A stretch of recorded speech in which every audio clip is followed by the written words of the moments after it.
Hi guys, இன்றைக்கி நிறைய பேருக்கு தெரியாத ஒரு விஷயத்த நான் சொல்ல போகிறேன்.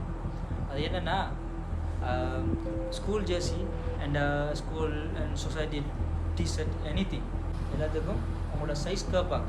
ஆனால் உங்களுக்கும் அந்த சைஸ் வந்துட்டு எக்ஸல், லார்ஜ், மீடியம் அப்படி ஒரு யூனிவர்சல் சைஸில் இருக்கும். ஆனால் உங்களுக்கு அது எப்படி அளக்குறன்னு சொல்லி தெரியாது.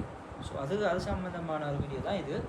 ஸோ ஸ்கூல் டிஷர்ட் எல்லாத்துக்குமே நாம் சைஸ் அளக்கிறதுக்கு தெரியாமல் தானே இருக்கும்.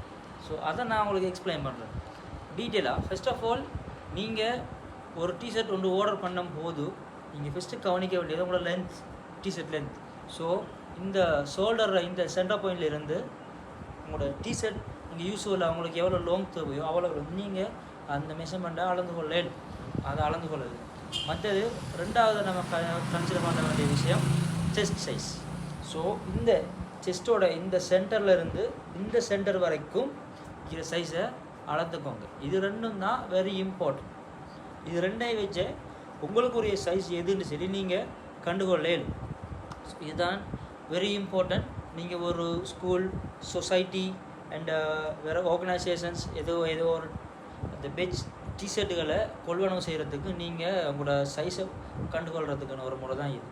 ஸோ அது மட்டும் இல்லை, அந்த மாதிரியான டிஷர்ட்டில் உங்களுக்கு தச்சு எடுத்துக்கொள்ளணும்னு சொன்னால் இது உங்களுக்காக நான் இந்த ஊரில் ஏஎஸ்கே அவுட்லெட் நான் இருக்கேன். உங்களுக்கு society T-shirt, school T-shirt quantity எத்தனையாக இருக்கட்டும், டிசைன் எப்படியாவது இருக்கட்டும், உங்களோட மெட்டீரியல் எப்படி வேணுமோ அதுக்கேற்ற மாதிரி நான் சில சாம்பிள்ஸ் என்கிட்ட இருக்குது, மெட்டீரியல் சாம்பிள்ஸ் இருக்குது. உங்களுக்கு எந்த மெட்டீரியல் சூஸோ பிடிக்குதோ நீங்கள் அதில் அவங்களோட பெட் ஜேர்சியில் டிஷர்ட்டில் தைச்சிக்கொள்ளேன். மற்றது அப்படியான டிஷர்ட்டுகளை தைக்கும்போது சம்டைம் என் சைஸ் பேனலில் இருந்து உங்களோட சைஸ் கொஞ்சம் டிஃப்ரெண்ட்டாக இருந்தால் அந்த அல்டர் பண்ணக்கூடிய வேலையில் நான் ஃப்ரீயாகவே செஞ்சு தருவேன். ஸோ உங்களோட ஸ்கூல் ஆர்கனைசேஷன் டிஷர்ட் ஏதாவது, பெட்ச் டிஷர்ட் ஏதாவது நீங்கள் அடித்து எடுக்கணும், கஸ்டமைஸ் பண்ணி அடித்து எடுக்கணும் அப்படின்னா நீங்கள் ஏஎஸ்கே அவுட்லெட்டை நாடுங்க.